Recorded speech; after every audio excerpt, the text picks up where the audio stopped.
So, hey, Nilesh, first of all, I would like to thank you for sparing time and joining us on a weekday for this interview. And congratulations for scaling up Lead Square to such heights. And Thank you so much, Deepak bhai. as far as I know, that I think your venture started in 2011, and Lead Yes, Square came into picture in 2013. So, correct. 13 and yes, oh, great. And towards the end of, yeah. today, I think Lead Square has more than 1,000 clients with over 50,000 active users across globe. Lead Square has been awarded as #1 marketing automation software by NASSCOM. Lead Square has also been featured in Deloitte Technology Fast India for almost 5 times in last 6 years, beside numerous other awards and recognition. So my first question is,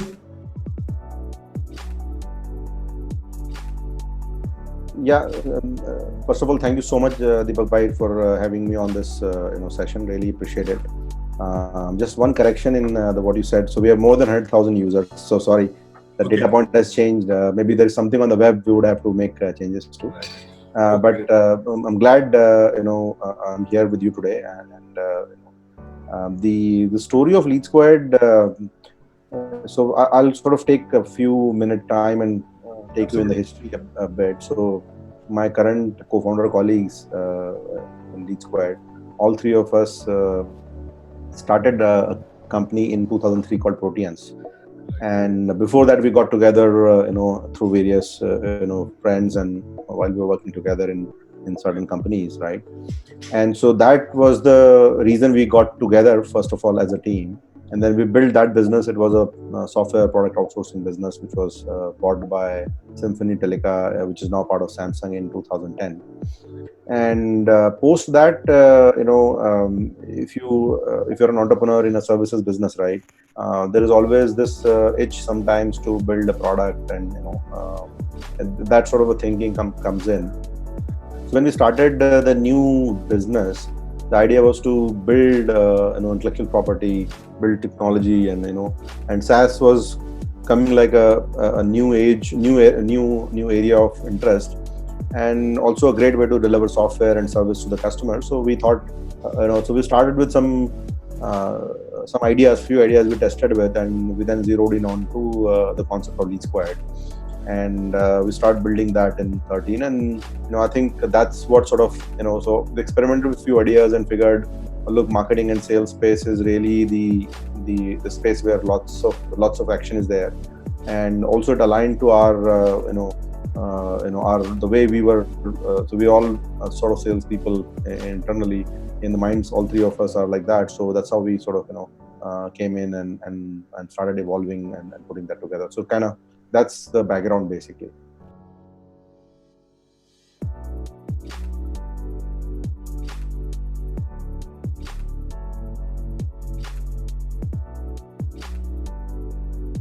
great, fantastic. And between three of you, Nilesh, Prashant, and Sudhakar, With all three of us are very different people. yeah, And so I've been as part of the current role, I mean, I'm mostly driving the revenue piece for the company, the sales, the marketing, and right, the entire customer acquisition, sort of the side of the things, right? And overall business strategy. Sudhakar, keenly drives the whole product piece. He's very observant, looking at what is the need of the market, what is the customers asking for, and basically driving the product both from a feature and the roadmap standpoint, also the engineering operations, how to run the product, security, performance, and all other aspects of the product side. right, And Prashant, drives the entire customer, operation, after sales organization, and the entire other pieces of the business, administrative, like the GNA basically is what he drives. So all the after sales is what he basically drives. So that's how we have sort of found a balance in how we work together.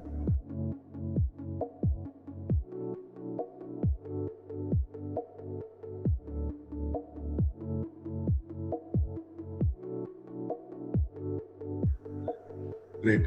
So, Nilesh, if you have to look back, say, in last 8 years of journey, what comes to my mind, see, obviously some events you look back in the past and say, okay, this is why, so getting Byju's as a customer, if I look back, right, was a event in itself, right? I mean, and that was 2014 October time frame. So now obviously they are one of our largest customer, and through with them we have scaled our product, scaled our business, and contributed a little in their success in some ways. So that is a one important moment if I sort of look back and say, and so before that also we had several education customers. So we were in education landscape. We also worked with a Times Pro company, Times Group company called Times Pro Learning, that we signed up in early 2014, so Jan-Feb time frame. That was again an early customer we had. So we had that education thing going for us then. I think the second, so first few years really we were selling into education, which is kind of very contrary to what people like to do, right? The second element I would say is when we started saying, like, let's now look at financial services as an area, right?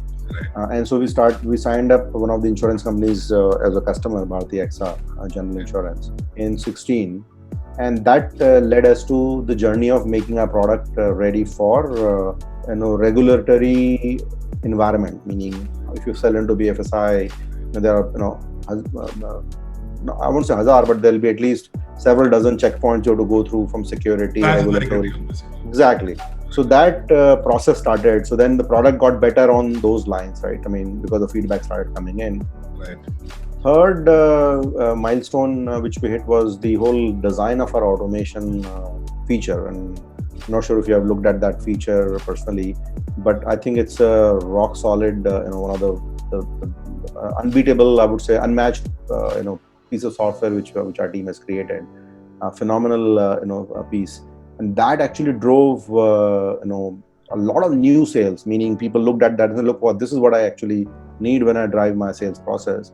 I think that was another important milestone. And this was 2017. Around the same time in 16, 17, we also 15. So we started work on mobile product in 15, but 16, 17 is when we really, build that piece of the product. So that, allowed us to go to the solve the problems of the field operations team, right? So field sales and that sort of area. So there we had a massive development which helped, and also got us a new type of customers in our business, right? After that, I think so we have Vedantu and others. Obviously, we got in several of those customers. Then in 17-18 time frame, another important event which happened was when we got a couple of important US customers at education.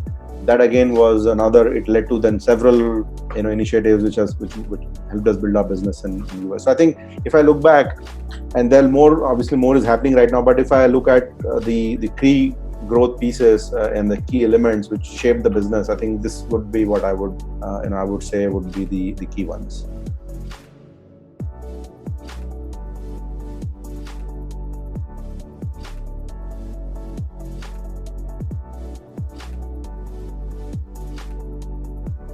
Perfect, great. Okay, one question I think which would be very close to your heart.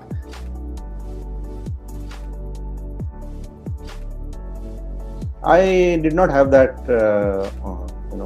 you quit business. So two parts, right? I mean, so first is in Proteins time only, we have sort of gone through that first cycle, right, of creating the business, and obviously there were hardships, but you were much younger then. So for me, even if I should see today, right, the risk of starting a business at age of 25 is very low, literally, right? Unless you have a lot of responsibilities. Fortunately, there was not much for me to support my family. I could have done independent decisions, right? Unless I borrow from them, they are fine with me, right? The family side. Right. So that was the good cushion to some degree, you can say. So I think never occurred that thought. What may sometimes happen is, did you start the right business? Meaning, did you do the right choice? Meaning, should you have built this product or that product, for example? I think those choices definitely come in. But whether I should have done the business or not, I think that doesn't occur to me, because that was it never occurs to me, honestly. It's just like you're doing this to chalte rahe, karte rahoge types. So. Right. Perfect. Fantastic. And I think being a Gujarati, I think that comes in DNA, I believe, if I'm not wrong. So no, yeah, I'll clarify that. So I'm from Indore, actually. I barely speak Gujarati. I'm sure the forefathers in a few centuries ago would have migrated to the Indore side of it. It's kind of near the Maharashtra and Gujarat border are not very far. So maybe there's a different dialect which is spoken there in my native. You can say it is close to Gujarati in some sense, but so I'm not a Gujarati, but yeah, forefathers came from Gujarat, like ex-Gujarat, whatever you can call, yeah. Great. Okay, I think I've been meeting a lot of entrepreneurs who are made from scratch to whatever they are today. I think one very common observation which I've felt is that a lot of entrepreneurs, when they start with nothing, when they have achieved nothing in life, right? They put whatever they have, they put on the bet, right? So, and when they have when the uncertainty levels are very high, when they've not achieved anything, but the moment they achieve some success, right, where you reach a level where you start taking care of your basic expenses and you are kind of an environment where you're not burning anything, right?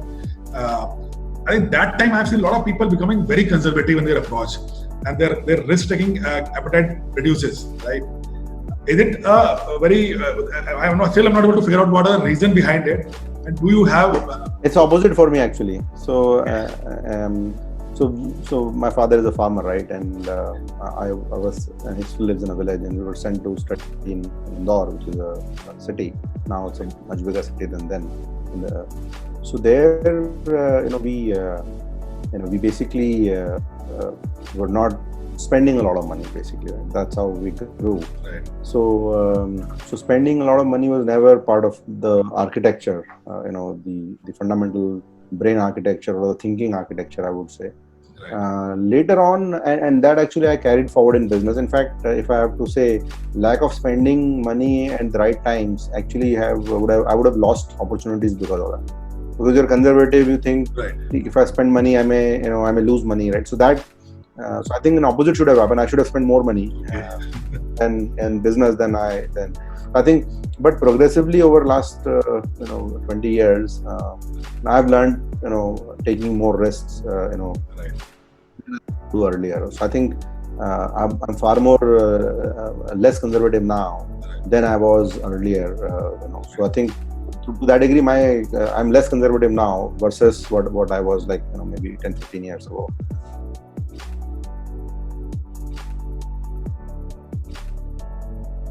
That's great. That's a bit of exception for me. That's very good, in fact, because that's how you scale up and you move to the next orbit of your current stage of. Absolutely. No, I think that kahawat in Hindi, right? Paise se paisa aata hai, right? I mean, I think that's very true, right? I mean, if you don't spend money, you won't get it, right? So I think that change in that mindset was, and also there is a huge change when you're operating in a services company environment to go to a product company, right? I think it requires a fundamental shift, and it took me several years to really get it, right? So last company was a services company, there were services mein there is this cash flow thing, itna kaam karo itne paise milenge, right? And then product mein you first invest and then create something and then somebody will pay for it, I think that's a huge leap of faith, for anyone. Absolutely. So now I'm moving to my important area of subject, basically, which is customer experience. And customer experience is the most talked about keyword in the current age. It has the ability to create difference between a leader and a follower in any sector we talk about.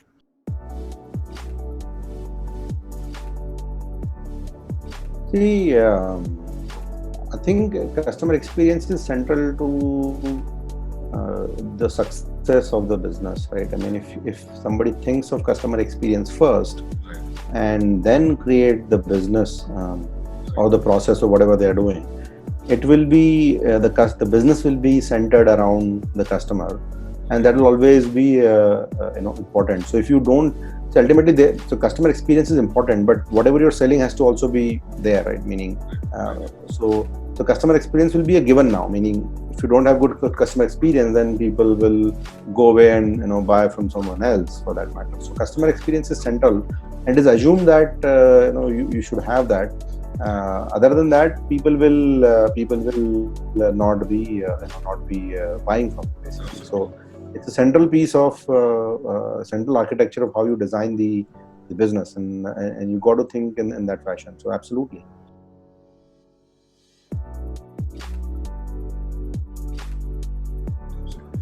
Great. So I think customer experience starts from the point of the first conversation, right? I mean, how you treat them, how you greet them, whether you understand their problem or not. After you pick up a check, let's say if you've sold a deal, then the onboarding of it, right, and onboarding about ongoing success for them, and the support of that, and fundamentally listening to the customer, so that today if their business is changing, then in the product, are we listening to them enough so that we are making the right changes, so that our product is more solving the customer problem and sort of keeping in sync with their expectation. That also sort of counts in the customer experience piece, right? So all these, so there are a lot of pieces, as you can see right now in just one line I've mentioned. So I mean, we make a very the attempts are very we make every attempt to make it smooth for the customer, but I'm sure but I know that there are areas where we can improve, and for all companies that would be true. But each area there are different leaders, and they have their own KRAs on how to drive that piece, and we consistently focus on that, and all our meetings are driven like that, meaning they're very customer centric meetings we do. That sort of drives that culture in the company.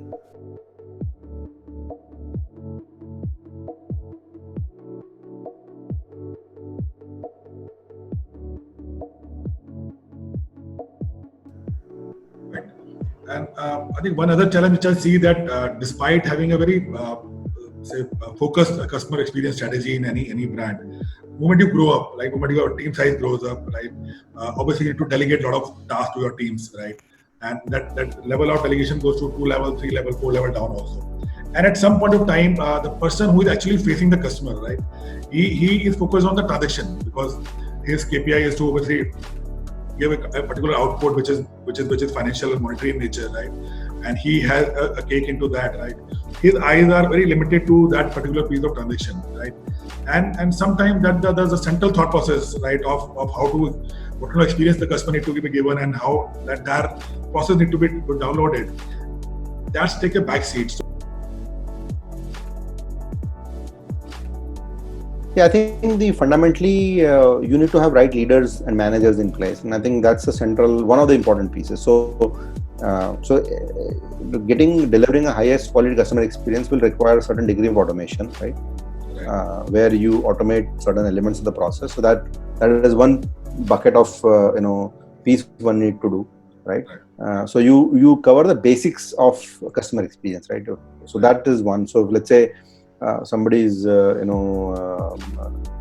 trying to do something and then they forget to do it, you remind them to do it. So that counts that base level of I would say automation, right? That's one. Second is and I think the whole training. So manager is a central piece of the. Managers are the key pieces in the architecture of the organization, who are one step away from the customer. Let me just say that, right? So let's say reps are in front of the customer, manager is one step away from the customer. So what you instill in our managers is what is going to be reflective in the front line, right? So training, so having high quality managers and who are trained in the way system operate is very important, because then they can create a system which moves forward, right? And then having the training program not only for managers but for the reps. So getting these two together is going to be important in driving that culture, and putting the right tools and automation in place.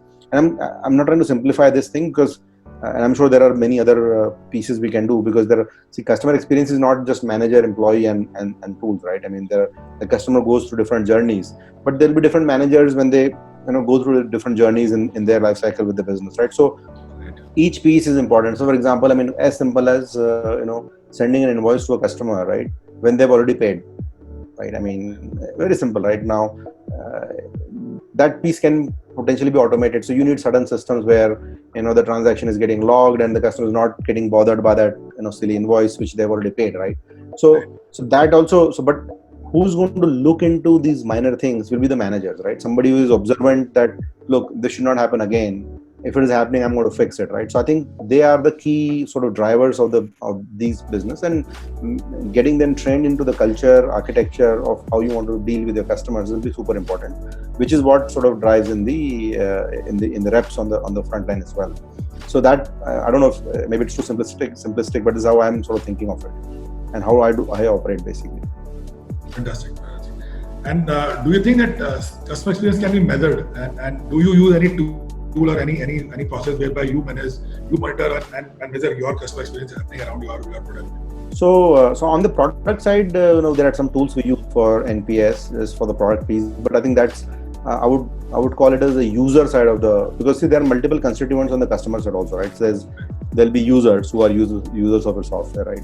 And there'll be and I'm just simplifying this maybe too much, but then there'll be business guys who are driving certain productivity using our product, right? That is one. And then there'll be executive, the ones who's writing the check to buy our software and use our software, right? So all three will have a different degree of expectation and experience which we'll offer. So we use NPS tools. With the business guys, we have what we call as a ongoing customer success session or quarterly review, depending on where the customer falls in, right? And from the level of intervention needed to work with them.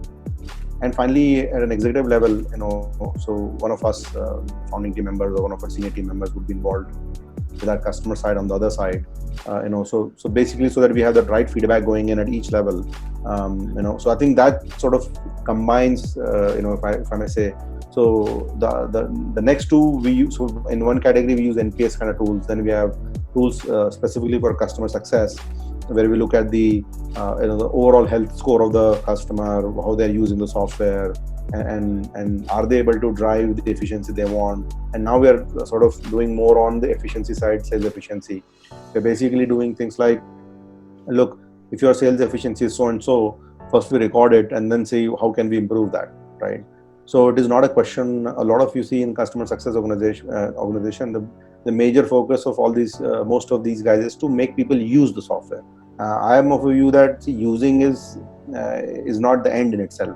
What they get out of that, after they use, there is a transaction which is going to happen or some other outcome which is going to come in. I think we need to focus on that and see whether that is happening efficiently or not.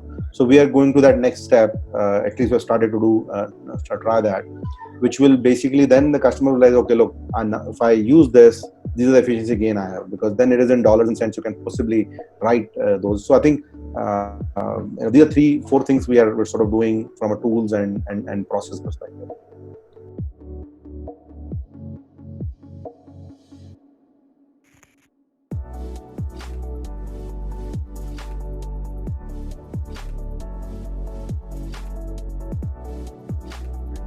Hang on, I believe. One more question, I think. What would be the 2-3 major points you would like to advise them? Okay, this is what to focus on. This is maybe a do and don't of in your language. Yeah. So ultimately, everybody has their own learning curve. So I think my advice will be more restrictive, because some things you already know, you don't need any advice on. Other things you learn from experience because you don't see some of the things. I think the first thing is to advise any entrepreneur starting. I think distribution. I mean, that's the first thing. Meaning, you got to think how you will sell whatever you're making. I mean, I think that's super important, because creating a beautiful product is certainly a very good thing. But whether that product never sees a customer, then I think it's a disservice to the product, right? Because good product not getting sold, not getting the user is actually even more painful. So I think thinking distribution, and why I say that, because if you think distribution day upfront, you will not make a mistake of creating a product where the problems for distribution exist, right? So I think that would be, so distribution, think distribution first would be important, because if you figure out the distribution, then the product, if your product is aligned to the distribution, then it's going to run really, really fast. So I think distribution is definitely the first thing I would say. Second is I think depending on what product you are creating, right? I mean, some products are business software. When I say business software, meaning, look, I cannot imagine, let's say if you have not run a manufacturing company yourself, right? You won't know what happens on the shop floor, right? And if you don't know what happens on the shop floor, look, you cannot imagine and create any software for them. I mean, one can be a genius, but you cannot imagine how people operate on shop floor. So you have to actually go and look at the shop floor, right? So meaning, when you create a software which is very process, because we have created a process-centric software, so it's not a consumer software, it's a business process tool, right? Sales efficiency improvement. So then you need to observe, look, and then see, okay, what is that change we're going to make, right? So I think, and that in the early days when you create some companies have actually done it very well. So they create a pod of people, right? Meaning, you have the sales guy, you have the product guy, and you have the service guy. Like, they are like sort of working together, right? So what do you create? You sell, and the customer says quickly, and then the feedback sort of, and everybody knows that we have the same objective of solving this one particular problem. So I think that accelerates, and I think if I have to do this again, and I would probably approach this way, so that way there is more. We were basically having our own track of product development. The feedback was coming, it was getting incorporated, but the reaction time was not that fast in our case, right? So I think that was the second piece I would say. And third is, if you can raise money, please do. I think, and create a story which will allow you to raise money, because it's it can get hard for people. If you don't have money, then you end up basically working very hard and not and creating only difficulties for yourself and your family, maybe, right? And I was lucky that I sold the first company. There was some money for me, and so I could survive the period. But the first time entrepreneurs would actually go through a very hard time. So raising money is a positive, because it gives you that little cushion. Also, more importantly, it validates whether whatever you are trying to do, whether it is something new, like, because if nobody is willing to put money in, that doesn't mean that you have a bad idea. I mean, I'm not saying that at all.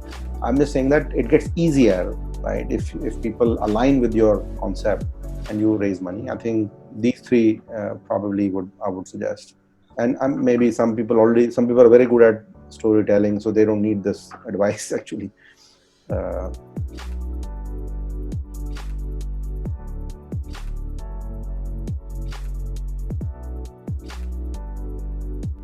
think you have made very valid point, because I met a lot of entrepreneurs, especially startups and all that, and I see a lot of obsession about their product, right?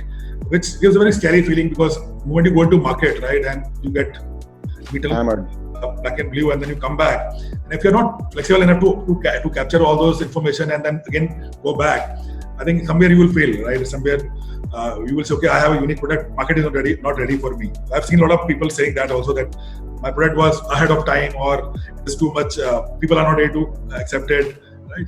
I think you have beautifully explained that how it need to work. Ultimately, it has to be sold in a market and somebody to consume it, right? And the value will be to begin to the customer, not to you. I think. Absolutely. And I think, everybody is wired differently in their head, right? So, I'm wired distribution first. I have to see, it's just that's the first thing which comes to me, how it's going to be taken to the market, like who's the buyer. So so that's just how my head works. So, but that's extremely important, because if you get the distribution right, an average product can also make money. Absolutely. If you can solve the distribution puzzle, maybe you're making tons of money. Like, the profits will come faster. So you create, because product creation takes money, distribution is going to take money, service is going to take money. Like, you'll be killed, right? If you spend so much money. Absolutely. Great. So Nilesh, I think we have created a platform. We have reached a certain level. Let's just say that, right? I think from here it is only a bigger jump. Should be the next logical path for us. We have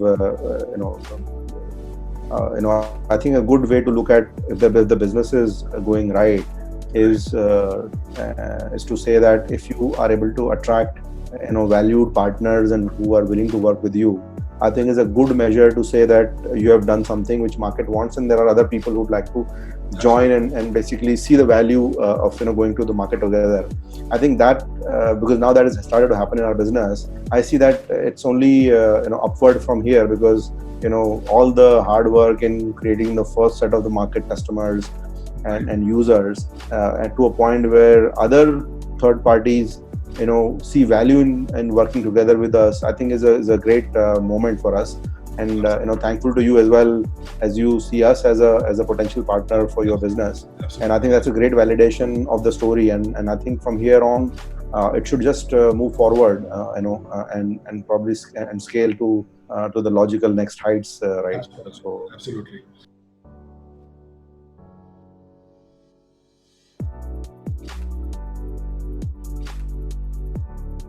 And I think one good thing which I like about Lead Square is that so there are a lot of technology product available in market, right? And the challenge is that even today, as on date, the product and the need, right? The people who actually need it, right? So either, especially about the small and medium enterprises, basically, which are difficult to crack in terms of, because you need to create a model to develop an ROI around them, yes. Right. And you have high attrition rate, high failure rate. So all those business nuisance which you can easily ignore into when you work with A-class client, right? Where you meet a few clients, you get good price, and then you have to work less and get more. But this is something which is a very different story. But I think this is the story which will come in the picture next 5 to 10 years. Like the new unicorns will come from this bucket only, right? So if we can cater to this right now, and then you tag around with those companies in times to come, I think this is where we are personally focusing on it, and Lead Square was a perfect way to do that. We have our own product also. We loaded onto best product also. So one thing is very clear, that the startups or the small or the medium community, enterprise community, they also deserve the best, and they also deserve it at their cost and at their flexibility levels, right? So I think we are finding very, very comfortable, and we hope to make it go good at that level also. No, absolutely. I think I'm glad you chose us to work with you, and hope I'm hoping all the support you're needing from our side to make it a issue. So I'll talk that definitely, because that even for that.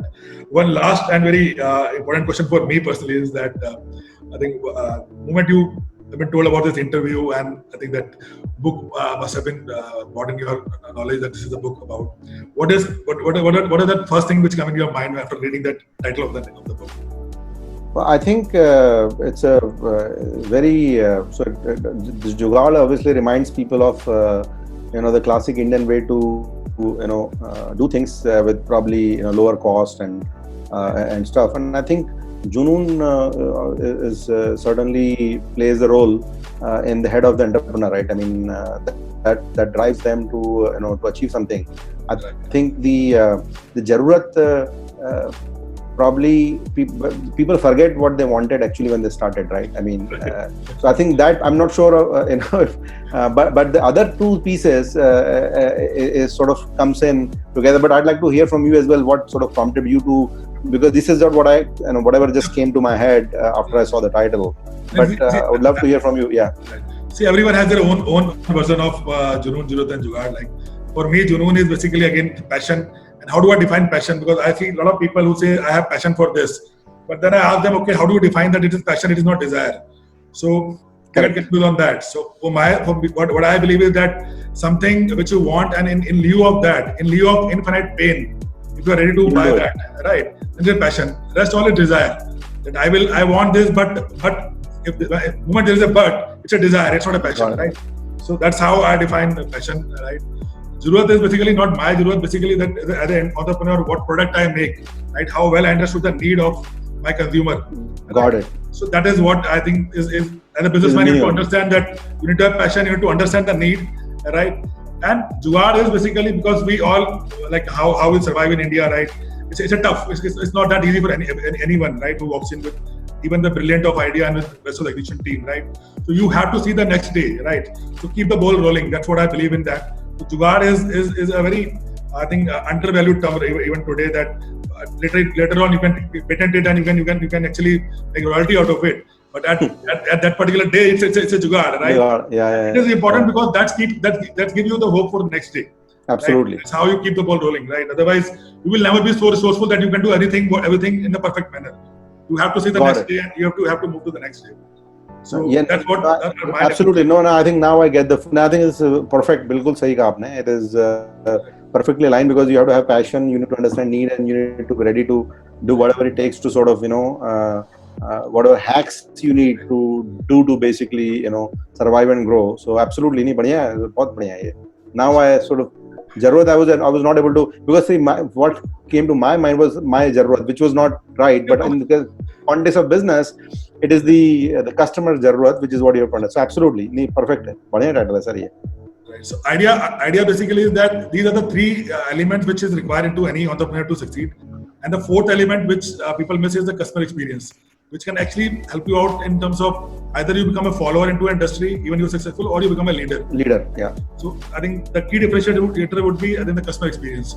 So that's where we are trying to build all those, bring all those points together and see that what is required to make a company which is threat-proof and future-ready, and which is a customer-centric, and from a follower you become a leader. That's where that is about that. So Nilesh, so much thank you for your sparing your time and so much honest feedback on everything what I asked for that.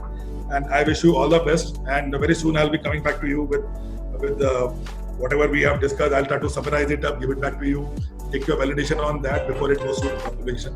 But absolutely wonderful talking to you and a lot of insights which came to me. So thank you and all the best to Lead Square and all the best to you. Thank you, sir. Thank you, Deepak bhai. Thank you so much for your time. Really appreciate it.